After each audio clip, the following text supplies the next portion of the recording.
Another quick question. This one is an extract from the TV show Suits, and this is an exam that the guy is taking. And my question is very simple. You've been through a lot of exams in your life as students.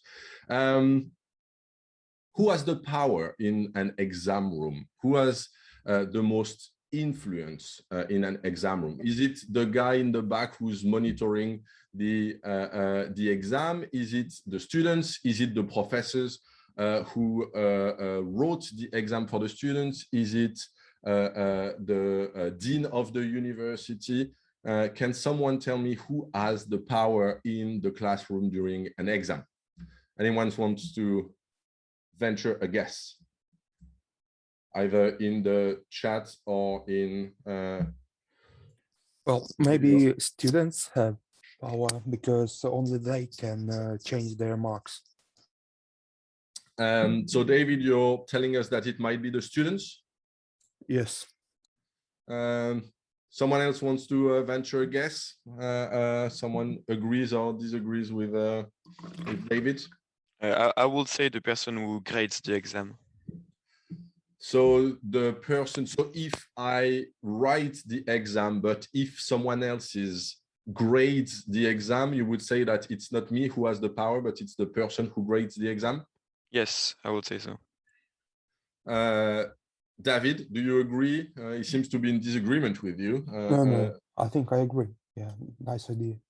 Oh, you're giving up on your position. He's convinced you already? No, I'm not giving my position, but I think these are two different types of power. So if we look from different sides, we can say like this is correct answer and this is also correct answer.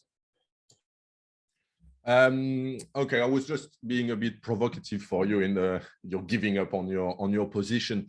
I think you're right when you say that there can be different answers and different types of power.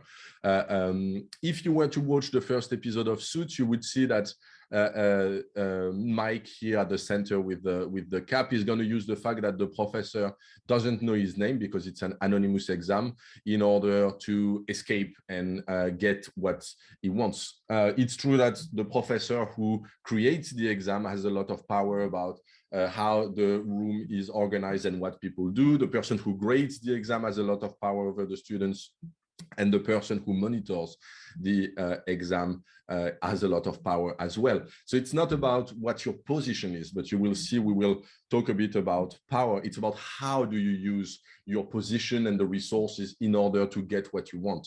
So you can have access to a lot of resources and be powerless. And if you watch the extract from the first episode of Suits, you will see that even though the guy who's monitoring the exam should be in control of the classroom, it's not actually him who's going to have a lot of power. We will study, for example, the theories of Jeffrey Pfeffer on power. And he tells us in a Harvard Business Review paper, he says, what constitutes power? Simply put, the ability to have things your way. And having things your way when others' best efforts are also required, and when those others may have their own ideas about what should be done, means that you need some basic forms of leverage.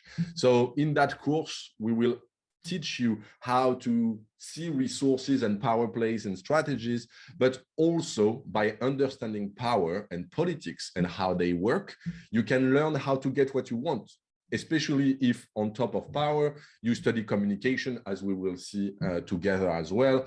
Power plus communication, if you practice and if you work on it, leads you to be very efficient at manipulation, which can be a very efficient way to get what you want. And that's partly what we want to teach you in this class. Of course, it's only for noble and positive causes, but this is a very important tool to have. This will also help you see how other people try to manipulate you or manipulate people around you. So this is a tool for you to use as much as it is a tool to see what things are around you.